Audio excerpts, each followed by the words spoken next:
निवडणुकीच्या आधीच match fixing झाली आहे। जवळपास 96 लाख खोटे मतदार यादीत भरलेत। मनसे अध्यक्ष राज ठाकरेंचा गंभीर आरोप। तर अशा प्रकारे होणाऱ्या निवडणुकांना काय अर्थ? राज ठाकरेंचा सवाल।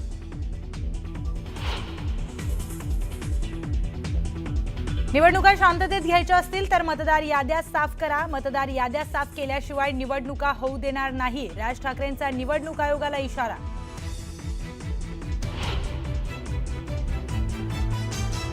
विरोधी पक्षांची आज दुपारी 3 वाजता पत्रकार परिषद। निवडणूक आयोगाबाबत पुढील रणनीती करणार स्पष्ट। बाळा नांदगावकर, संजय राऊत आणि जयंत पाटील राहणार उपस्थित।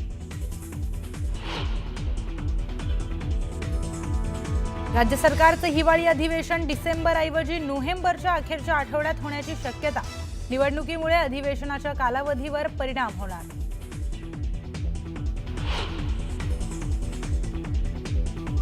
डिफेंडर वाहनावरून बुलढाण्यात पेटला वाद। भाजप जिल्हाध्यक्षांच्या आरोपानंतर डिफेंडर वाहनाचे मालक समोर।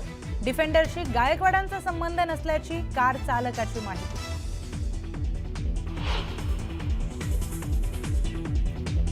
बीडमध्ये मराठा तरुणाची गळफास घेऊन आत्महत्या। आरक्षण रद्द होण्याच्या भीतीने आत्महत्या केल्याचा दावा। तरुणाच्या खिशात सापडली सुसाईड नोट।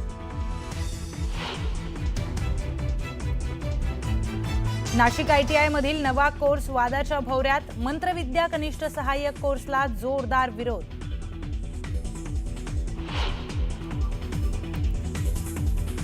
दिवाळीनिमित्त घरी निघालेल्या प्रवाशांचे हाल। मुंबई पुणे एक्सप्रेस हायवेवर आजही मोठी वाहतूक कोंडी। 7 ते 8 किलोमीटर पर्यंत वाहनांच्या रांगा।